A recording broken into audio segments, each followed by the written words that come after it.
শুভ দুপুর বন্ধুরা, পম্পাস কিচেনে তোমাদের সবাইকে স্বাগত জানাই। আজকে আমি তোমাদের মাছের ঝোলের একটা রেসিপি বানিয়ে দেখাবো।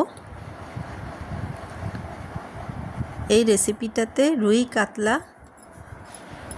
উভয় মাছই ইউজ করা যেতে পারে। আমি এখানে কাতলা মাছের পেটি ইউজ করেছি, তোমরা চাইলে রুই মাছও ইউজ করতে পারো।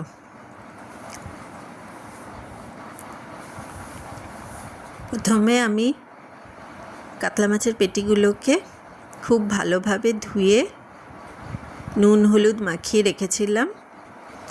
এবার একটা কড়াইতে তেল গরম করে তাতে মাছগুলোকে এক এক করে ছেড়ে দিয়েছি।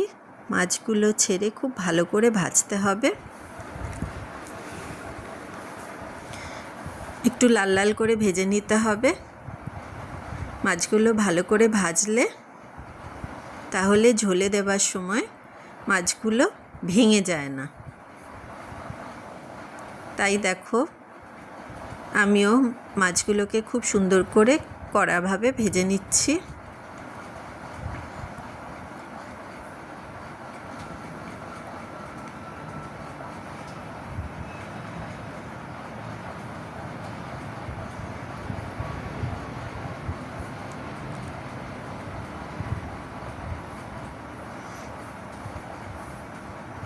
দেখো, আমার মাছ ভাজা হয়ে গেছে।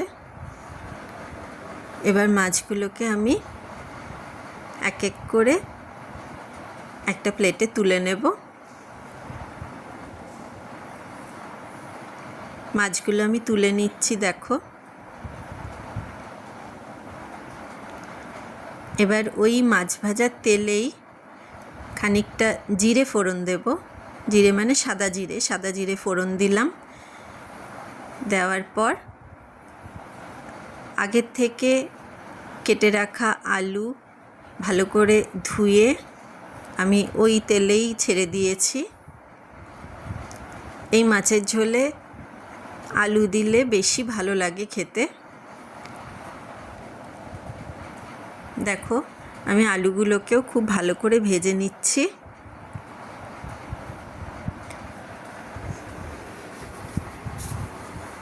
খুব বেশি কড়া করে ভাজার দরকার নেই। মোটামুটি ভাজা হয়ে গেলে দেখো, আমি আগে থাকতে এই মশলাটা তৈরি করে রেখেছি। যেমন তাতে দিয়েছি টমেটো কুচি, আদা রসুন বাটা, হলুদ গুঁড়ো, জিরের গুঁড়ো, ধনের গুঁড়ো, লবণ এবং কাঁচা লঙ্কা চেরা। ঝালটা তোমরা তোমাদের স্বাদ অনুযায়ী কম বা বেশি করতে পারো।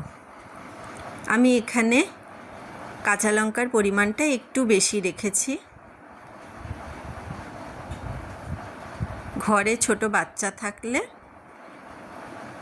তোমরা লঙ্কার গুঁড়োটা স্কিপ করতে পারো, শুধু কাঁচা লঙ্কা দিয়েই করতে পারো।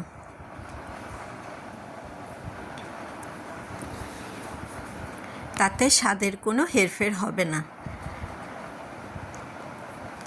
দেখো, মশলাটা আমি খুব সুন্দর করে কষাচ্ছি। মশলাটা যত বেশি ভালো করে কষাবে, খাবারের স্বাদ কিন্তু দ্বিগুণ বেড়ে যাবে। দেখো, খুব সুন্দর করে আমি মশলা কষিয়েছি এবং সাইড দিয়ে তেলও ছাড়ছে, তোমরা দেখতে পাচ্ছ। এবং পুরোপুরি তেল ছাড়া অবধি আমি অপেক্ষা করব, কষাতে থাকবো। দেখো, খুব সুন্দর করে কষিয়েছি। দেখো, তোমরা দেখতে পাচ্ছ সাইড দিয়ে তেল ছেড়ে গেছে।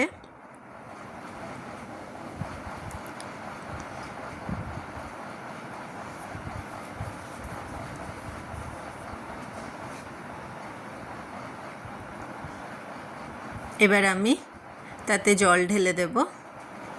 পরিমাণ মতো জল দেব। তোমরা তোমাদের পরিমাণ মতো ঝোলটা কম বেশি করতে পারো। আমি একটু ঝোল রেখেছি, যেহেতু এখন ভরা গরম, তাই এই গরমের দিনে এরকম একটা হালকা পাতলা ঝোল দিয়ে দুপুরে গরম ভাতের সঙ্গে খুবই ভালো লাগে খেতে। এটা ছোট বড় সবার জন্যই খুবই স্বাস্থ্যকর।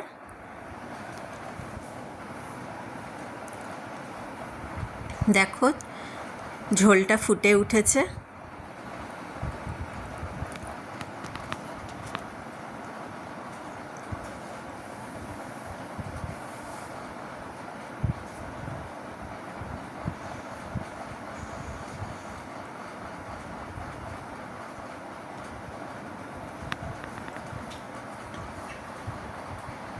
দেখো ঝোলটা ফুটছে।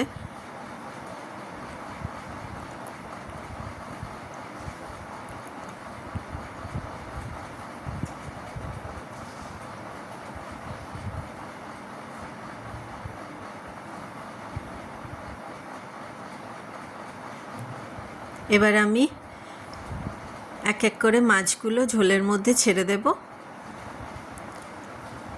মাছগুলো ঝোলে দিয়ে আবারও আমি মিনিট 5 মতো ফুটতে দেব।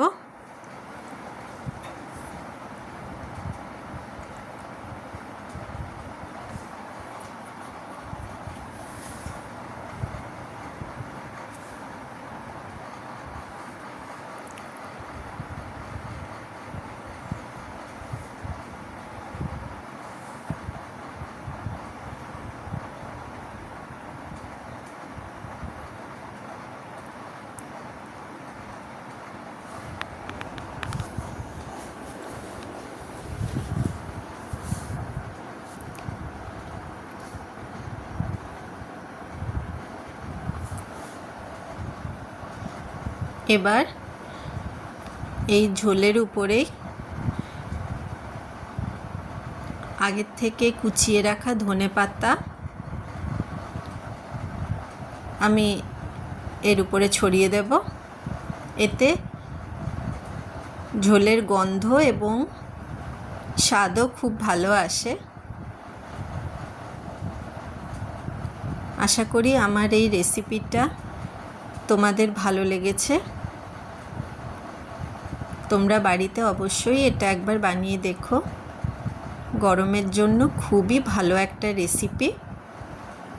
যদি তোমরা আমার এই রেসিপিটা পছন্দ করো তাহলে অবশ্যই একটা লাইক, কমেন্ট এবং সাবস্ক্রাইব করে দিও।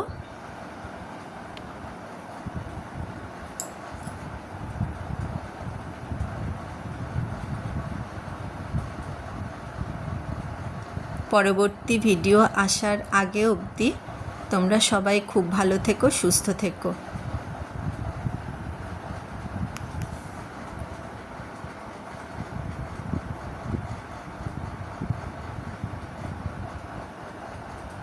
দেখো আমার মাছের ঝোল খাওয়ার জন্য রেডি।